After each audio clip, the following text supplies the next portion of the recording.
आपने देखा होगा कि हमारे विपक्ष के लोग किस प्रकार से बातें करते हैं। वे पहले कहते थे, एक साल पहले आपने सुना होगा, आर्थिक विकास चौपट हो गया है, देश तरक्की नहीं कर रहा है, जीडीपी नहीं हो रहा है। ऐसा ही कहते थे कि नहीं कहते थे? कहते थे कि नहीं कहते थे?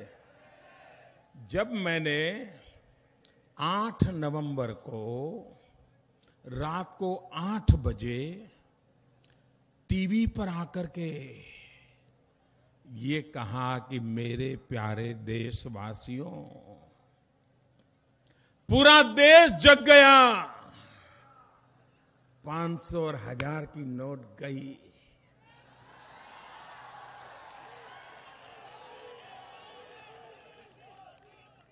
भाइयों बहनों, तब इन्होंने क्या कहा? उन्होंने कहा, मोदी जी, हमें समझ नहीं आ रहा है कि देश तेज गति से आगे बढ़ रहा था, आर्थिक दृष्टि से छलांग लगाने को तैयार हो गया था, उसी समय नोट बंद करके आपने पैर क्यों काट लिए? चित भी मेरी, पट भी मेरी।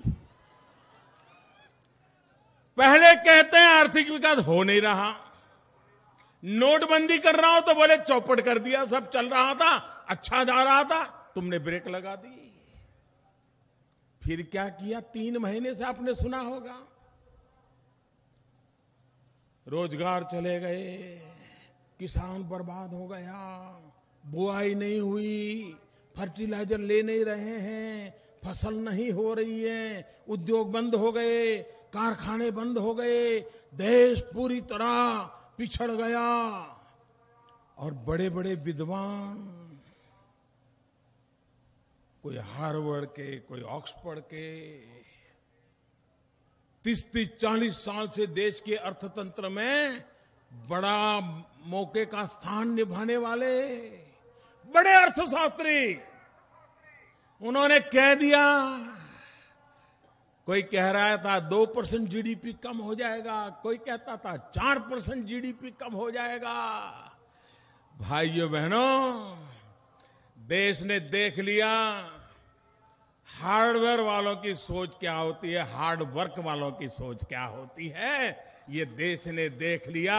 एक तरफ वो विद्वानों की जमात है जो हार्डवर्क का, जो हार्वर्ड यूनिवर्सिटी के नाम पर बात करते हैं, एक और गरीब मां का बेटा है जो हार्ड वर्क के द्वारा देश की अर्थनीति बदलने पर लगा हुआ है। भाइयों,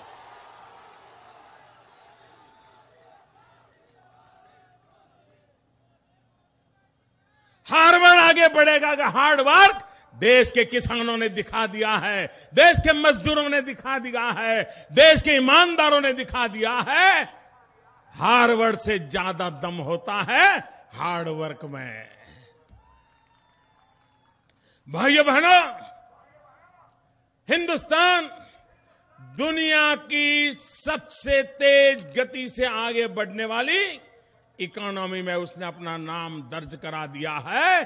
कल जीडीपी के आंकड़े आए, उन्होंने फिर से सिद्ध कर दिया कि नोटबंदी के बावजूद भी हिंदुस्तान के ईमानदार लोगों ने, हिंदुस्तान के मेहनतकश लोगों ने, हिंदुस्तान के गांव के लोगों ने, हिंदुस्तान के किसान ने, हिंदुस्तान के नौजवानों ने भारत की विकास यात्रा को कोई आंच नहीं आने दी। भाइयों, कोई आंच नहीं आने दी।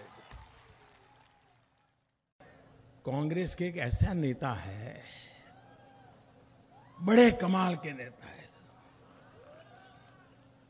हम तो हमेशा भगवान से प्रार्थना करेंगे कि ईश्वर उनको बहुत लंबी आयु दे, दीर्घायुष्य बनाए। वो कल मणिपुर गए थे। मणिपुर आपको मालूम है नॉर्थ ईस्ट में है, नॉर्थ ईस्ट में। उन्होंने कल एक बड़ी घोषणा की किसानों के लिए। उन्होंने कहा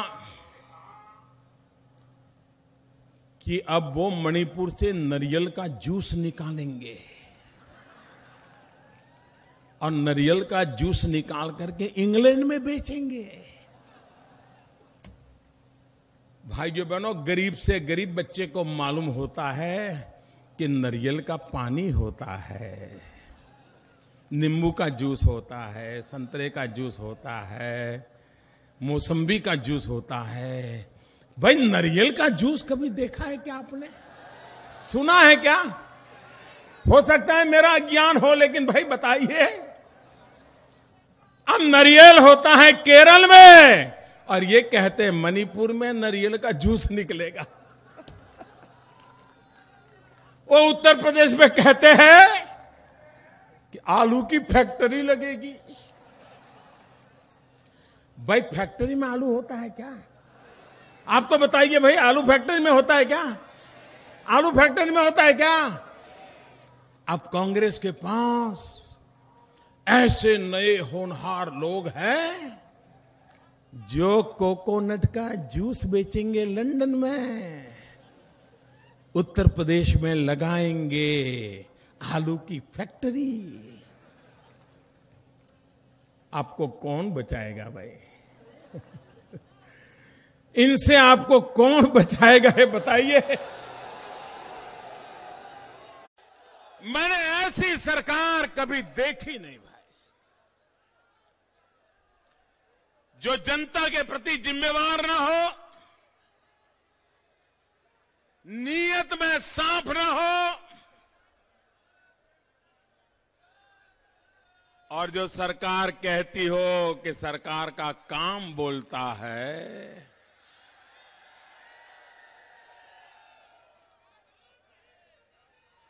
श्रीमान अखिलेश जी, अगर आपका काम बोलता होता तो इलाहाबाद की हाईकोर्ट को क्यों बोलना पड़ता? आए दिन इलाहाबाद की कोर्ट जो बोलती है उससे पता चलता है कि आपका काम बोलता है कि कारनामे बोलते हैं।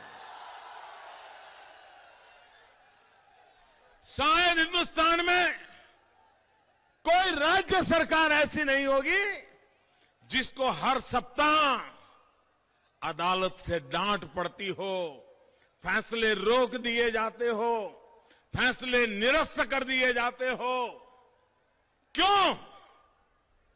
क्योंकि आप जो पाप कर रहे हो वो अब पूरे उत्तर प्रदेश की जनता की आंखों के सामने बेनकाब हो चुका है। अब आप बचने वाले नहीं हो।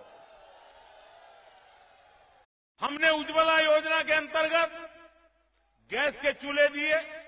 हमने ये नहीं पूछा कि भाई मोदी बनारस का एमपी है तो बनारस वालों को ही मिलेगा। जी नहीं, उत्तर प्रदेश के हर कोने में समान रूप से मिलेगा। हमने ये नहीं कहा कि फिर अब हिंदू को मिलेगा, मुसलमान को नहीं मिलेगा, हर किसी को मिलेगा। जिसका भी नंबर आता है लाइन में सबको मिलेगा। पूछो तो वो कहता है मुझे हक का नहीं दे रहे हैं, ओबीसी वाले ले जाते हैं। ओबीसी वालों को पूछो तो बोले मेरे हक का नहीं देते, वो सिर्फ यादव को दे देते हैं। यादव को पूछो कि बोलो साहब उनके परिवार से जो जुड़े हैं सिर्फ उन्हीं को मिलता है, बाकी सब मुसलमानों को चला जाता है, यादव को भी नहीं मिलता है। हर कोई शिकायत कर रहा है। भाइयों बहनों, ये भेदभाव नहीं चल सकता है। जिसका भी हक है, किसी भी माता की कोख से पैदा हुआ है, हर किसी को उसके हक का मिलना चाहिए। ये सबका साथ सबका विकास होता है और भारतीय जनता पार्टी उस पर चलती है। भाइयों बहनों, गांव में अगर कब्रिस्तान बनता है तो गांव में स्मशान भी बनना चाहिए। अगर रमजान में बिजली मिलती है तो दिवाली में भी बिजली मिलनी चाहिए। अगर होली पे बिजली मिलती है तो ईद पर भी बिजली मिलनी चाहिए। भेदभाव नहीं होना चाहिए। सरकार का काम है भेदभाव मुक्त शासन चलाने का। किसी के साथ अन्याय नहीं होना चाहिए। धर्म के आधार पर तो बिल्कुल नहीं होना चाहिए, जाति के आधार पर बिल्कुल नहीं होना चाहिए, ऊंच नीच के आधार पर बिल्कुल नहीं होना चाहिए। सबका साथ, सबका विकास, यही मंत्र को आगे बढ़ा करके आपसे मैं आज आशीर्वाद लेने आया।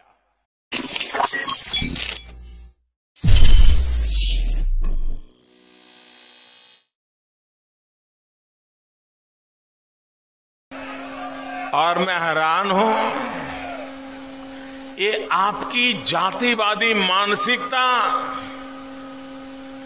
ऊंच नीच का भाव देखने वाली मानसिकता, ये पशु में भी ऊंच और नीच का भाव देखने लग गई। गधा आपको इतना बुरा लगने लग गया, बहुत स्वाभाविक है। आपकी सरकार तो इतनी एफिशिएंट है, इतनी एफिशिएंट है कि किसी की भैंस खो जाए तो पूरी सरकार खोजने के लिए लग जाती है जी। यही तो आपकी सरकार की पहचान है। लेकिन अखिलेश जी, आपको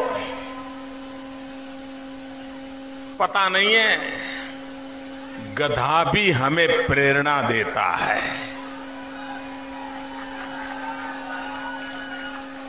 गधा भी हमें प्रेरणा देता है। अगर दिल दिमाग साफ हो तो प्रेरणा ले भी सकते हैं। गधा अपने मालिक पे वफादार होता है। गधा अपना मालिक जितना काम ले उतना करता है और कम से कम खर्चे वाला होता है। कम से कम खर्चे वाला होता है। भाइयों बहनों, गधा कितना ही बीमार हो, कितना ही खाली पेट हो, कितना ही थका हुआ हो, लेकिन मालिक अगर उस पर से काम लेता है तो सहन करता हुआ भी अपने मालिक का दिया काम पूरा करके रहता है।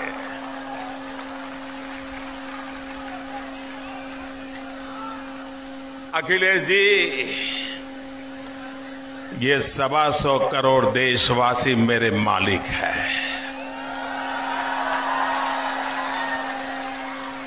वो मुझसे जितना काम लेते हैं मैं करता हूं, बिना छुट्टी लिए करता हूं, थक जाऊं तो भी करता हूं, कभी भूखा रहा तो भी करता हूं, क्योंकि गधे से प्रेरणा लेता हूं और बड़े गर्व से लेता हूं, ताकि इन 125 करोड़ मेरे देशवासियों के लिए गधे से भी ज्यादा मजदूरी करके उनके लिए काम आऊं, इस गौरव के साथ काम करता हूं।